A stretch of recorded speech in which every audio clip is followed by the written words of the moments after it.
Una de las cosas, ¿cómo ustedes pueden entender esto?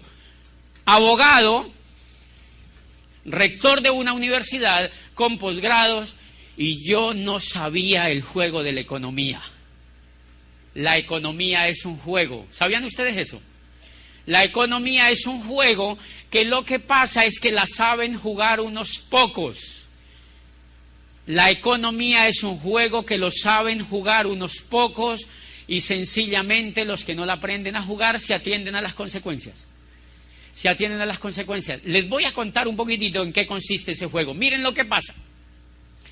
La era industrial, el motor de la era industrial fue el capital, ¿recuerdan? El capital, por eso se llamó la era capitalista, porque quien mandaba en la era industrial, ¿quién era el que tenía? Capital, era el que tenía capital. Y entonces mire lo que ocurrió. Claro, la gran guerra en la era industrial fue por el capital. Los únicos que podían ser ricos en la era industrial eran los que tenían capital para montar una industria. El resto tenía que dedicarse a trabajar. El resto tenía que dedicarse a trabajar. Entonces, en la era industrial montaron pequeñas industrias y grandes industrias, pero en general negocios que fueran capaces de capturar dinero. Porque el papel, la ley de la era el capital. El que tuviera capital tenía poder. Y entonces hubo algunas personas que entendieron la forma de ganar capital y otras no lo entendieron ni nunca lo quisieron aprender. Dentro de esos, los economistas.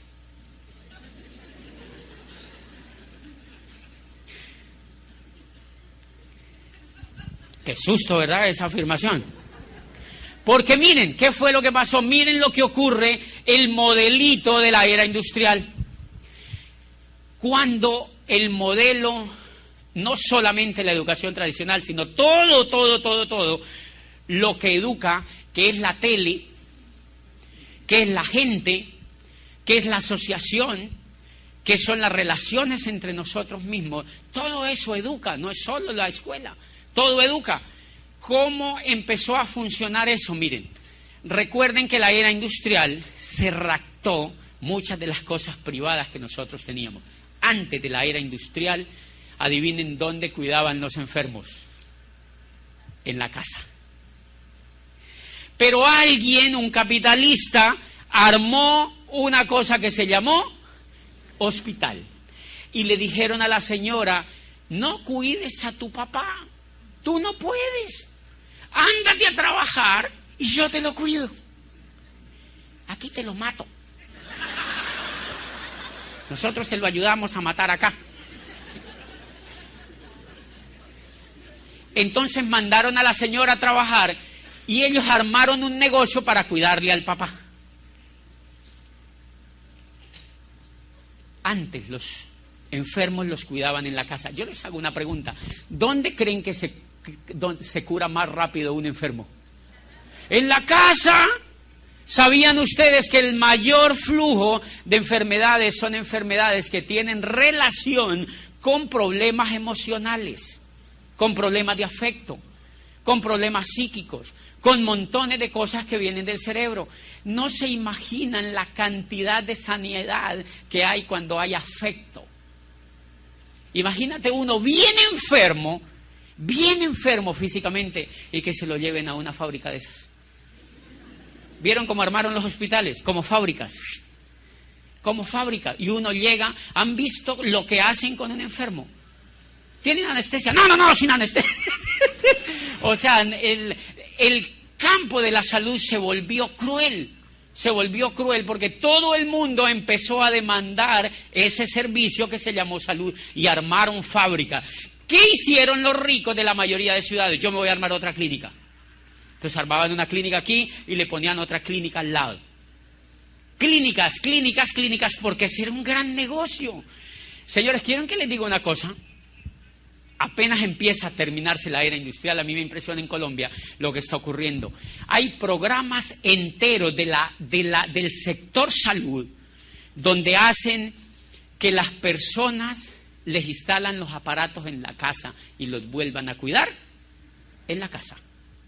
Porque por un lado están saturados y por el otro lado han admitido que es mucho mejor que los enfermos los cuiden en la casa. ¿Qué pasó con la educación? Con la educación pasó igualitico.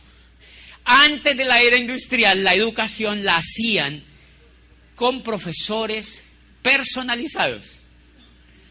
Entonces, cuando tú tenías un niño, ¿quién lo educaba? Un profesor que sabía, normalmente a veces la mayoría de veces era gente exitosa, que educaban a niños y que iban a educarlos a la casa.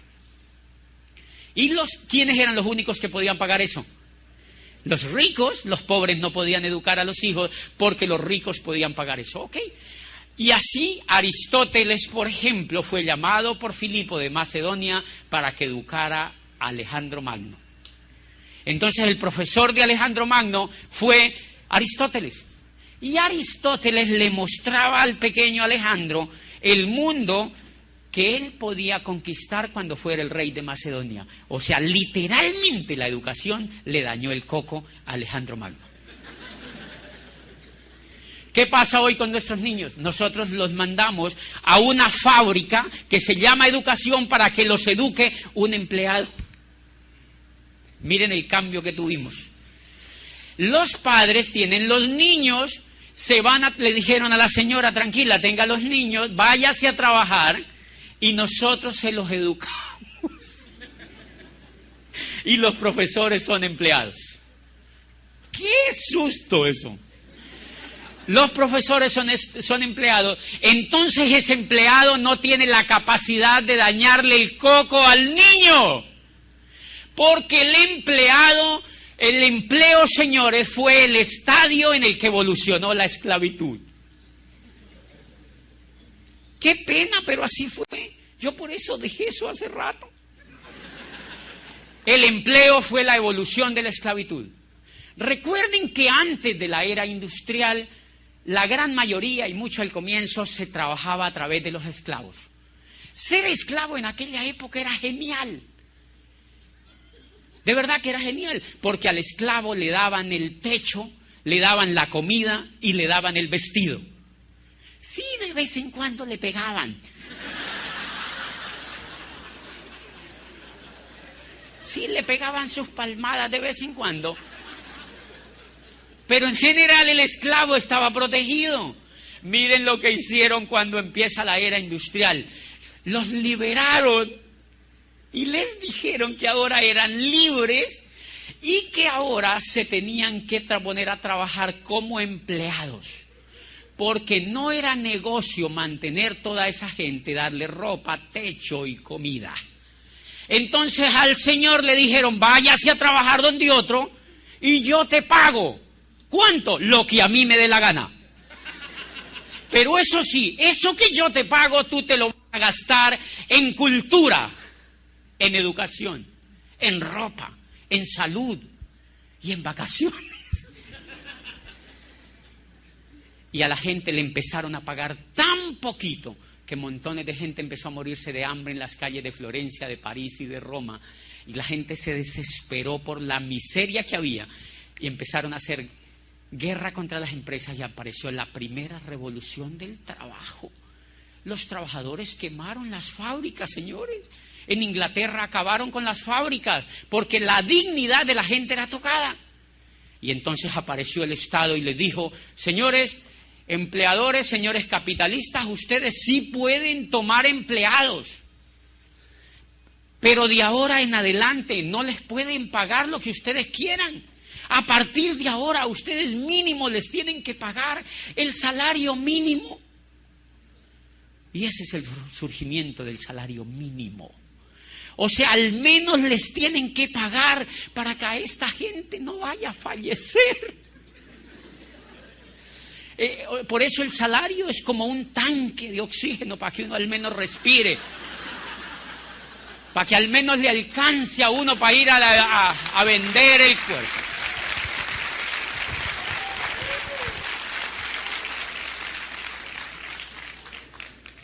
Por eso el salario mínimo fue tan bajo. Y les pusieron otra condición. Número 1, le van a pagar el salario mínimo. Número 2, no les pueden pegar. Por eso es que a uno como empleado no le pegan. Si les pegan, denuncien, eso no se puede hacer. Por eso como empleado a uno no le pegan. ¿Cómo le empezaron a pegar? Emocionalmente, ya no le pegan físicamente. Les pegan emocionalmente, les dicen, señor José Bobadilla, si usted no rinde y no hace lo que yo le diga, hay 5,000 salchichas allá afuera esperando por su puesto. ¿Y uno qué hace? Sí, señor. Por una sencilla razón, porque a nosotros nos educaron para que siguiéramos siendo esclavos.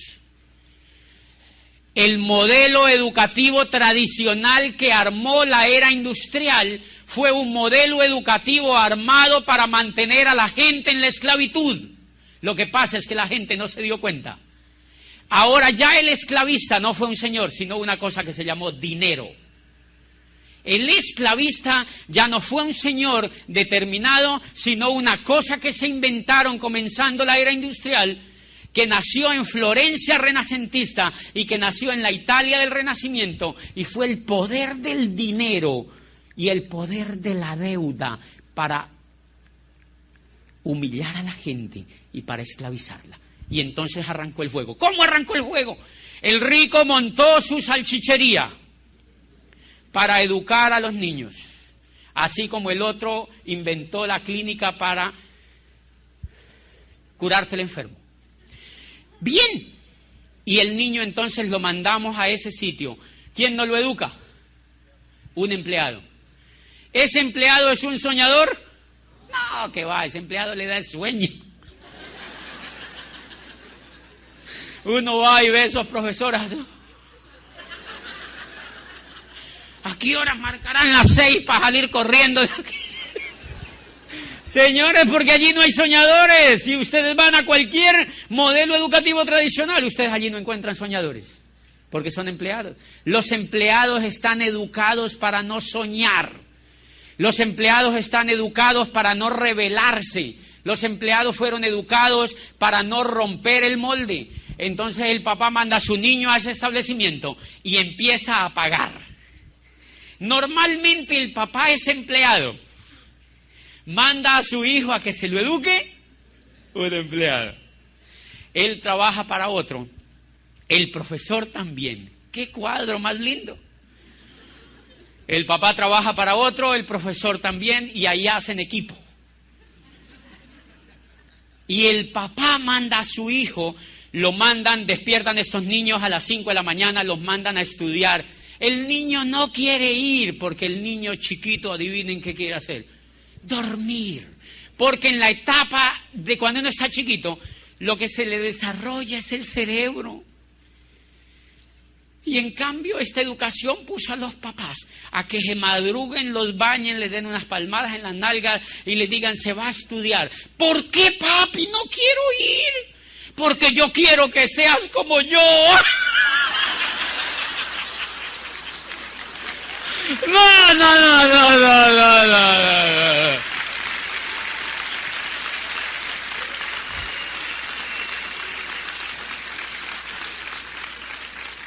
Porque yo quiero que seas como yo. Al niño lo único que le falta decir es, papi, hello. Hello. Señores, los niños se están rebelando hoy en día con la educación. ¿No se han dado cuenta? ¿Saben por qué los niños no quieren estudiar hoy en día? Los niños no quieren estudiar hoy en día porque no les convence el estilo de vida que llevan sus papás. Porque ellos ven todo eso. No les convence el estilo de vida que llevan sus papás. Pero lo más lindo es que metemos a los niños, lo más cruel es que los metemos en un juego increíble. Mandamos al niño al jardín. ¿De quién es el jardín? ¿De un pobre o de un rico? Normalmente no es ni de un pobre ni de un rico, pero es de alguien que tiene más dinero que uno. Y mandamos el niño allá y nosotros nos vamos a trabajar. Hacemos cosas tan absurdas sin pensarlas, porque nunca nos enseñaron a criticar ni a cuestionar nada. Y entonces mandamos el niño allá Y el papá va y trabaja y gasta esa plata pagándole a otro que es el dueño del colegio, del jardín del niño. Allí se va la plata que el papá gana. Después lo mandamos al colegio, a la escuela, a que le enseñen a ser quebrados. Yo quiero preguntarles a ustedes, ¿para qué rayos les han servido los quebrados? Para quebrarlos, ¿verdad? Para mantenerlo a uno quebrado. Todos los que nos jorobaron la vida con quebrados, aprendiendo a dividir, a multiplicar, sacándole la hipotenusa a una lonchera. Pero no tenemos para hacer el mercado. Porque a esta gente no le importa la información ni tu futuro. Le importa que dejes el dinero allá. Porque están en la era industrial, señores. Un modelo de la era industrial. El papá va y deja el dinero allá y le deja también el muchachito para que le dañen el coco allá. Y entonces, cuando el niño va al colegio, el niño empieza en la escuela a aprender cosas que él no quiere. Pero le dicen, sígalas aprendiendo porque yo pago, le dice el papá. Un niño que deje de ir a la escuela es un niño que es un paria en la casa. ¿Quién va a querer un niño que no vaya a la escuela? ¿Los papás lo dejan de querer? El niño se siente presionado por la familia para ir a todo ese tipo de cosas. Y el niño lo mandan a las 7 de la mañana y lo sacan a la 1. Lo levantan a las 7 y lo sacan a la 1. Adivinen qué está formando una mentalidad perfecta de empleado. El niño tampoco se puede revelar a la profesora, porque si él se le revela a la profesora hace un informe y se lo manda al papá. Un esmeralda mío de Bogotá, que es espectacular, tiene un niño chiquito. Lo mandó a unas cosas de estas. El profesor le manda un examen. El niño es súper inquieto, es súper brillante, como casi todos los niños. Y el niño se le enfrenta un poco a la profesora de manera respetuosa. Entonces la profesora manda una nota donde el papá y le dice que lo mande donde el psicopedagogo. Y el papá lo lleva donde el psicopedagogo y siguen el proceso y terminan formulándole una pastillita al niño. Y entonces yo le digo al papá, es para que se vuelva idiota como tú. Porque el niño quiere ser como Thomas Alva Edison. Por eso hay tan poca gente triunfadora, porque el niño ya lo están matando desde allí. Pero el tema viene a que el niño se mete en ese proceso y termina en la universidad. ¿Por qué termina en la universidad? Porque todo el mundo le ha dicho que tiene que hacer una carrera. Y el papá colgado no puede pagar la administración. Yo conozco médicos jodidos. No pueden pagar ni la... Hoy en día en Colombia a un médico le pagan 800, por ahí $500. ¡A un médico! Pero la gente le sigue apostando al mismo modelo. Y miren lo lindo, cuando el niño, supóngase que el niño paga él ya la universidad, porque hay niños como yo, que me fui de mi casa, yo también me fui a hacer la carrera, y entonces yo me la pagaba. Normalmente yo veía compañeros que el papá les pagaba la carrera, otros que no se las pagaba el papá. Y cuando esa carrera tú la pagas, o si no tienes plata y la pagas en una cosa privada, tú te endeudas. ¿Se has dado cuenta? Te prestan el dinero, no importa. Me impresionó en Chile, yo voy mucho a Chile, y en Chile encontré en una universidad costosísima que los muchachos firman, los papás de los muchachos y ellos mismos, firman un documento pagaré por toda la carrera. Y si ellos no vuelven a ningún semestre, si se retiran, pagan toda la carrera. O sea, eso funciona en diferentes países de manera diferente, pero allí es así. Si tú te matriculas a un semestre, pagas todos los semestres y no vuelves. Problema tuyo. Te tienes que hacer salchicha. ¿Entiendes? Tienes que hacer el proceso y tienes que hacer el proceso. Pues bien, mire lo interesante. El juego consiste en que en el jardín el papá le paga, en la escuela el papá le paga y en la universidad puede que el papá le paga o el niño paga, el muchacho paga. Cuando termina la universidad el muchacho sale con una deuda. Sale entrenado ya. Sale con una deuda. La cruz a cuesta. Pero profesional. Y uno sale con una deuda. Ok. Lo mantienen dentro del sistema 20 años para darle una licencia para que se vaya a trabajar para otro. Y no nos damos cuenta de la crueldad del sistema. 20 años ahí adentro para darle una licencia para que se vaya a trabajar para otro. Yo recuerdo que cuando graduábamos gente en la universidad, yo era rector. ¡Qué cruel fui! Y se subía la gente a este escenario, los muchachos a graduarse. Yo no había leído lo que he leído hoy con este negocio. Y la gente, nosotros la graduábamos, le dábamos una palmada en la espalda y le decíamos, vayan a ver qué consiguen. Y uno se quedaba como haciendo así allá atrás. Porque normalmente estos muchachos vuelven donde el papá y le dice, papá, no hay nada. Porque están entrenados para un modelo que ya no es competitivo. El muchacho entonces sale con una cruz a cuesta, con la primera deuda, y lo mandan a ver qué consigue. ¿Qué va a buscar el muchacho?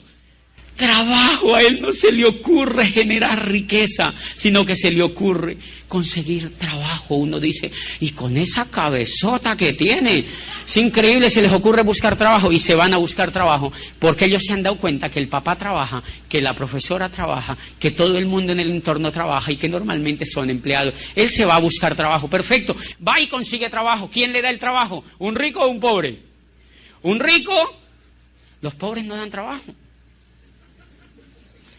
El rico le da un trabajo a ese muchacho y el muchacho se emplea. Y entonces el rico se asegura de pagarle lo menos posible para que ese muchacho jamás se haga rico. Le paga poco. Le paga poco. Y el muchacho empieza a cobrarle a la empresa. Le llega su sueldo mensual. Y el muchacho tiene un sistema educativo que es increíble, y es que él llega a la casa en las noches a ver televisión. Normalmente los papás ya lo echan porque ya tiene trabajo, o él se va de la casa y se va a alquilar un departamento para él. ¿De quién es el departamento? De otro rico. Le pagaron a la universidad de un rico, salió con una deuda, él salió entrenado para trabajar en la escuela, en la empresa de un rico. No tiene dónde vivir, no tiene plata para comprar, entonces alquila el apartamento de un rico. Y como él ya tiene plata, entonces sale al centro comercial y ve plasma, Samsung, Sony, ¡guau! ¡Qué plasmas tan grandes! Y se compra el más grande. Y va y lo pone en la sala de su casa, y cuando él sale cansado de trabajar, va y se sienta en el televisor, y el televisor lo dice. ¿De quién es el televisor? De otro rico. Compra el televisor de otro rico y el televisor le dice qué tiene que comprar y dónde lo tiene que comprar. ¿De dónde son esos supermercados? De otro rico. Entonces él gana la plata y va y compra a ese supermercado. Y de pronto ve que no le alcanza el dinero. ¿Alguien se ha dado cuenta de eso? Uno dice, es increíble, no me alcanza el dinero. Al 98% de la gente jamás le alcanza el dinero. Entonces él va en la noche un poco triste al televisor y se sienta y ve la novela, el televisor le dice, el televisor le dice, mira, compra esto, compra esto. Y el muchacho le dice, televisor, no tengo plata. ¿No has visto que voy a trabajar, me pagan esto y no me alcanza? Y voy y merco y me falta plata. Y el televisor, tranquilo. Tenemos American Express, Diners, Visa, Mastercard. Y el muchacho dice, ¡ay, qué país más lindo! Y al otro día está en un banco haciendo una cola para que le den una Visa, una Mastercard o una American Express. ¿De quiénes son esas cosas? De otro rico, señores. De otro rico, y ahí el muchacho está entrenado para hacer un juego genial. Va y saca la tarjeta de otro rico y entonces va y compra con la tarjeta de otro rico, y él ya siente que está con holgura financiera. Como él sigue viendo televisión, él se da cuenta que no tiene carro. El televisor le dice, cómprate un carro nuevo. Y él le dice, televisor, ya te dije que no tengo plata. El televisor le dice, tranquilo, te lo fiamos. Saca tu carro con cómodas cuotas y te lo fiamos. ¿Quién hace el carro? Otro rico. Y él saca el carro. Él sigue y él se siente como, así me sentía yo, con un estatus ya con carro, trajes, corbatas y tarjeta de crédito. Y entonces yo sigo viendo televisión y sigo comprando y me sigue faltando plata y voy y le digo, voy y vuelvo a televisión. Yo me doy cuenta que estoy viviendo en un piso arrendado. Y el televisor me dice, tienes que tener tu casita propia.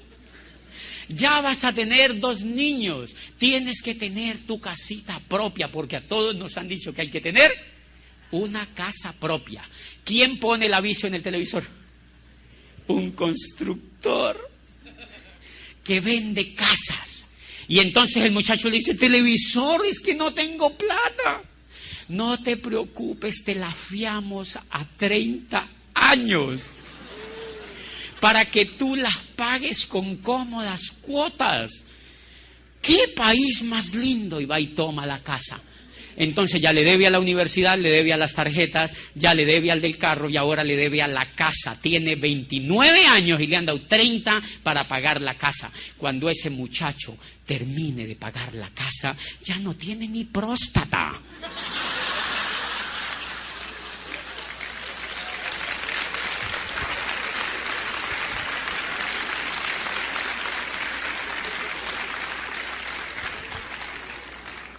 ¿Se dan cuenta cómo es el juego?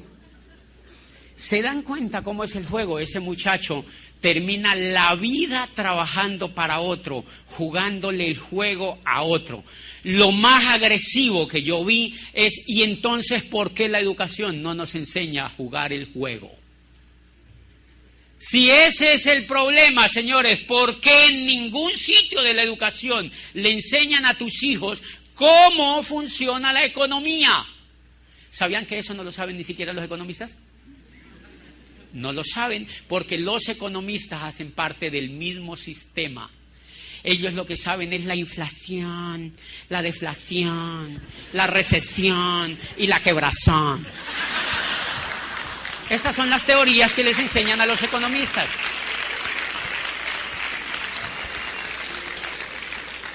Pero jamás le han dicho a esta gente que esa cosa que se llama economía es un juego, que alguien lo manipula, que alguien lo maneja, y ese juego se llama economía. ¿Cuán caro nos cuesta que no nos enseñen a manejar el juego de la economía desde la educación, señores? Por eso la educación que está diseñada, en la que van la mayoría de los hijos, en la que fuimos la mayoría de la gente, es una educación diseñada para ser pobres. Es una educación diseñada para que la mayoría de la gente se quede pobre. Y si no me creen a mí, pues ojalá me crean, pero si no me creen a mí, léanse un libro de Robert Kiyosaki que se llama La conspiración de los ricos, donde dice expresamente que el modelo educativo que impera en todo el mundo occidental es un modelo educativo que lo armaron en los Estados Unidos simplemente y lo exportaron a todos los países, todo el mundo lo copió, que radica en que simplemente a la gente no se le da información financiera. Y el negocio consiste, entre más analfabetas financieros formen, mejor. ¿En qué se sustenta la economía norteamericana? ¿En la deuda? Miren los informes, sale el presidente, dice, la gente está consumiendo un poco más y el crédito se ha disparado. O sea, la gente sigue siendo idiota. La gente se está endeudando. ¿Sabían ustedes que en Estados Unidos y en cualquier país de lo de nosotros, si la gente se deja de endeudar, la economía perece? Si la gente se deja de endeudar, la economía perece. Primer mensaje de esta tarde. Este negocio, el que usted ingresó, le va a enseñar a jugar ese juego. Le va a enseñar a jugar ese juego y se lo va a enseñar a jugar mediante audios, mediante libros, mediante CDs, se lo va a enseñar a jugar mediante convenciones, se lo va a enseñar a jugar mediante la asociación. Y eso fue lo que yo descubrí cuando ingresé a este negocio. Señores, en 4 años con este negocio, yo empecé a manejar el juego. Empecé a manejar el juego. Antes, cuando yo iba a mi cuenta, me deprimía. Ahora cuando me deprimo voy a mi cuenta.